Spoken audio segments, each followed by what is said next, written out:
Assalamualaikum warahmatullahi wabarakatuh. Bismillahirrahmanirrahim. Alhamdulillahirabbil alamin.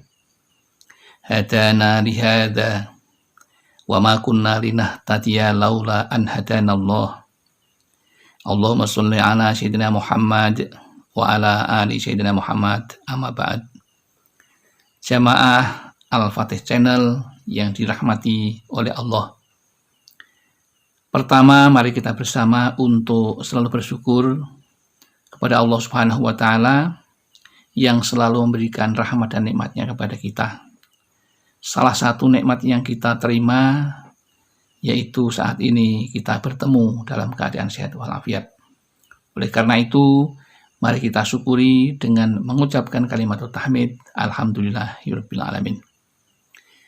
Tidak lupa sholawat dan salam semoga tercurah keharibaan baginda Rasulullah Sallallahu Alaihi Wasallam, Rasul yang selalu kita ikuti sunnah-sunnahnya dan selalu kita nantikan syafaatul uzmanya ketika di dunia dan di akhirat nanti.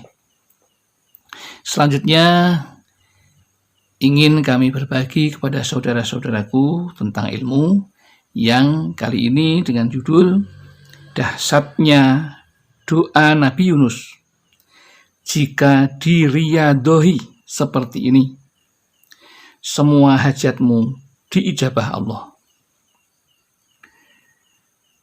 Riyadhah adalah latihan penyempurnaan diri secara terus-menerus melalui zikir dan pendekatan kepada Allah Subhanahu wa Ta'ala.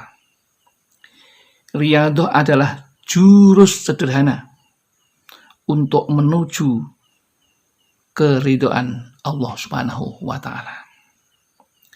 Begitu pula dengan yang disampaikan oleh Kyai Haji Makhrus Ali, bahwa orang yang berilmu yang diriyadhoi dengan yang tidak diriyadhoi hasilnya akan berbeda. Maksudnya orang sama-sama tahu tentang doa Nabi Yunus. Yang satu diriyadhoi, yang satu tidak diriyadhoi. Maka mustajabnya juga akan berbeda. Allah juga sudah memerintahkan untuk bertakwa dan mencari jalan untuk mendekatkan diri kepada Allah dan carilah jalan untuk mendekatkan diri kepadanya dan berjihadlah padanya di jalan Allah supaya kamu mendapatkan keberuntungan. Itu pun juga merupakan perintah Allah agar kita mau berriyadhah untuk mencari jalan agar lebih dekat kepada Allah Subhanahu wa Ta'ala. Di dalam satu hadis disebutkan, wa an Abi Hurairah radhiyallahu anhu anna Rasulullah sallallahu alaihi wasallam qala aqrabu ma yakunul abdu mir rabbihi wa huwa sajidun fa'aksiru du'a'u. Rawahu Muslim. Dari Abu Hurairah radhiyallahu anhu, Rasulullah sallallahu alaihi wasallam bersabda, keadaan seseorang hamba paling dekat dengan Rabb-nya adalah ketika ia sedang bersujud. Maka perbanyaklah berdoa saat itu. Hadis riwayat Muslim. Jadi di dalam hadis atau tuntunan Rasulullah, jika kita itu berdoa, maka yang paling dekat itu ketika kita sedang sujud. Baik sujud ketika dalam sholat maupun sujud di luar sholat. Apalagi kalau sujud di akhir sholat, itu luar biasa. mustajabnya. Jadi kita boleh meminta hajat apapun ketika sujud, dan saat sujud adalah tempat terkabulnya doa. Di hadis yang lain disampaikan pula dari Ibnu Abbas radhiyallahu anhu bahwa Rasulullah SAW bersabda, adapun ketika ruku maka agungkanlah Allah, sedangkan ketika sujud maka bersungguh-sungguhlah dalam berdoa, maka doa tersebut pasti dikabulkan untuk kalian. Hadis riwayat Muslim. Jadi salah satu riyadhah itu tadi kita membaca dalam posisi sujud, baik sujud ketika selesai sholat maupun ketika di dalam sholat. Boleh meminta berulang-ulang. Ketika sujud itu kita boleh meminta berulang-ulang dalam berdoa agar mudah terkabul. Apabila diikuti dengan ketaatan yang semakin bertambah, maka akan membuat seseorang hamba dekat dengan Allah. Semakin seseorang hamba bertambah ketaatan, maka doanya makin mudah dikabulkan. Tempat yang paling dekat bagi seseorang hamba kepada Tuhannya ialah saat ia sedang sujud, maka perbanyaklah berdoa padanya. Allah berfirman, wasjud waqtarib, dan sujudlah dan dekatkanlah dirimu kepada Tuhan. Itu perintah Allah. Allah sudah menawarkan, bahwa iya kamu itu sujud kemudian berdoa kepada aku. Itu Allah. Jadi kalau kita tidak melaksanakan, alangkah ruginya kita.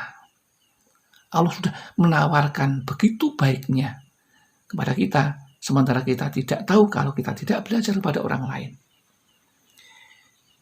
Lalu doa yang seperti apa yang paling mustajab untuk disampaikan di dalam doa ketika sujud? Yaitu doa Nabi Yunus. Karena di situ ada kata dolim. Ada kata dolim yang artinya sedang teraniaya. Memang kita salah satu dianjurkan untuk berdoa itu ketika kita merasa diri kita itu teraniaya. Adillah. Menurut istilah di dalam kitab Al-Hikam. Ya, ada istilah adillah atau kita teraniaya. Kita merasa teraniaya. Justru saat itulah doa kita menjadi makbul atau terkabul karena kita merasa orang yang teraniaya. Lalu doanya seperti apa? Doanya adalah sebagai berikut. Bismillahirrahmanirrahim. Ini tercantum di dalam Al-Quran surat Al-Maidah ayat 87 yang berbunyi, La ilaha illa anta subhanaka inni kuntu minadh-dhalimin. Itulah doa Nabi Yunus. Lantas bagaimana? Itu setelah selesai kita sholat fardu boleh. Apalagi selama selesai sholat fardu kita mengerjakan itu. Selesai, sudah wiridan, kita sujud, kemudian membaca doa La ilaha illa anta subhanaka inni kuntu minadh-dhalimin sebanyak 41 kali. Paling tidak sehari semalam lakukanlah. Di mana saudara bisa melakukan itu? Cukup sekali boleh. Yang terbaik setelah selesai sholat fardu berarti 5 kali. Anda baca berarti 400 ya, 200-an ya. Jadi kalau kita mengamalkan itu 5 kali berarti 400 berapa? 5 sehari semalam. Anda pasti akan diijabah oleh Allah apa yang Anda inginkan. Karena Allah sudah berfirman seperti itu. Ya. Sedangkan artinya doa Nabi Yunus tadi adalah Bagaimana artinya? Nah, artinya adalah tak ada Tuhan selain Engkau.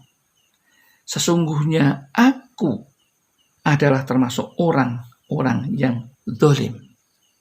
Jadi kriteria orang doanya terkabul itu salah satunya merasa bahwa dirinya didolimi, terdolimi, orang yang didolimi. Jadi adillah, ya, merasa didolimi.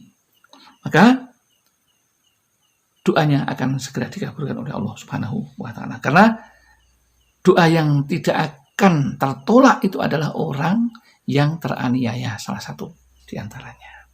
Maka lakukanlah doa ini kemudian dalam sujud, dan jangan lupa ini ada satu keterangan tambahan bahwa sujudnya kemudian dengan jari telunjuk, ya, bukan diletakkan di bawah semuanya tapi diangkat. Kedua jari telunjuk tangan kita kanan dan kiri diangkat, ya. Itu sebagai isyarah bahwa kedua tangan kita itu juga sedang berdoa, dan kedua jemari kita itu, telunjuk kita itu sedang mengakui tentang keesaan Allah Subhanahu wa Ta'ala.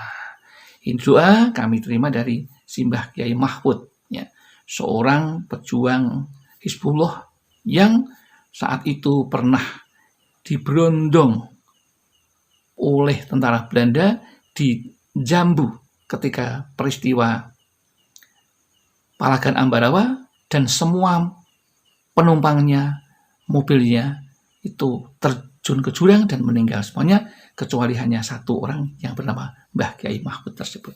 Dan itu memberikan kepada kita. Dan sekarang kami sampaikan kepada saudara-saudara kami semuanya. Demikian yang dapat kami sampaikan. Mudah-mudahan ada manfaatnya. Barangkali ada kesalahan, kekhilafan, itu semua datang dari kami, dan kami merasa orang yang fakir akan ilmu, tepatnya salah serta lupa. Barangkali ada benarnya hanya Allah yang punya. Alhamdulillah, akhirul kalam, billahi taufiq wal hidayah wal inayah wal barakah. Wassalamualaikum warahmatullahi wabarakatuh.